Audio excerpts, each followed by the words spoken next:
রাধে রাধে বন্ধুরা, তোমরা সবাই কেমন আছো? আশা করি তোমরা সবাই ভালো আছো। আমিও ভালো আছি। ঋত্বিক অ্যান্ড সুজাতা ব্লগে সবাইকে স্বাগত। এই যে দেখো, আমাদের গাছে ছিম হয়েছে, ছিম গাছে।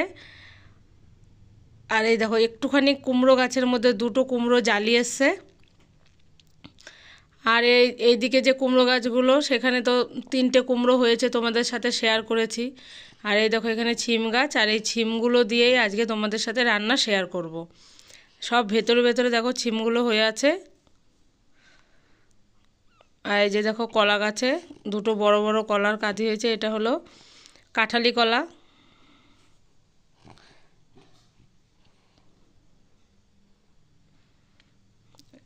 এই যে দেখো, কুমড়োর জালিগুলো দেখতে কি সুন্দর লাগে। এই দেখো, ভেতরে ভেতরে কত ছিম হয়ে আছে। ওই যে দেখো, গাছের ওপরে কত ছিম ঝুলছে, কিন্তু পারতে পারি না এত ওপরে বলে। এই যে মা কটা ছিম পেরে নিচ্ছে, এই ছিমগুলো দিয়ে তোমাদের সাথে রান্নাটা শেয়ার করব।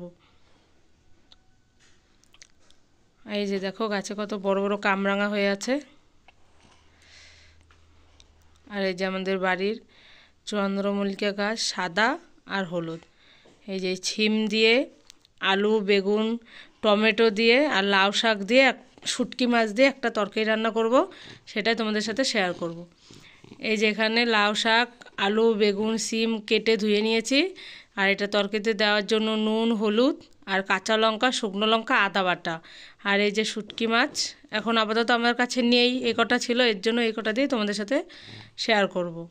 এই যে টমেটোটা কেটে নিয়েছি। আর এই যে দেখো, কাঠের জালের আগুন লাল হয়ে আছে, এখানে আমি শুটকি মাছগুলো পুড়িয়ে নেব। আর এই পুরো রান্নাটা আমি করব তেল ছাড়া।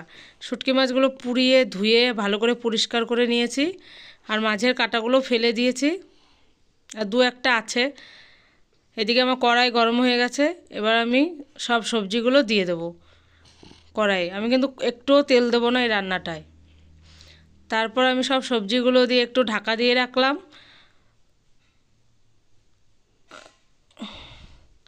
ঢাকা দিয়ে সবজিগুলো একটু নরম হয়ে গেছে। তারপর আমি নাড়া দিয়ে লঙ্কা বাটাটা দিয়ে দেব।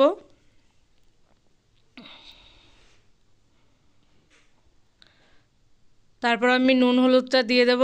দিয়ে এবার আমি একটু ভালো করে লঙ্কা বাটা, নুন, হলুদ সবজির সাথে ভালো করে মিশিয়ে নেব। ভালো করে আমার মেশানো হয়ে গেছে। এবার আমি অল্প একটু জল দিয়ে দেবো আলু আর ডাঁটাটা সিদ্ধ হওয়ার জন্য।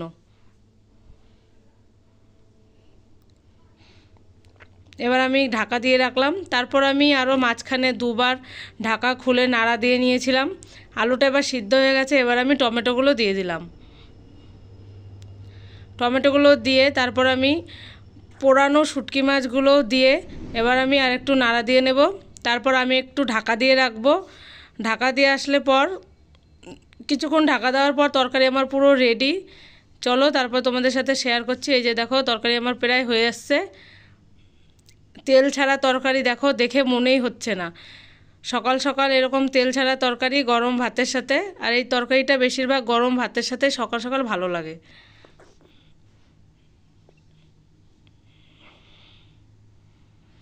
এই যে তরকারি আমার পুরো রেডি। এবার আমি নামিয়ে নেব।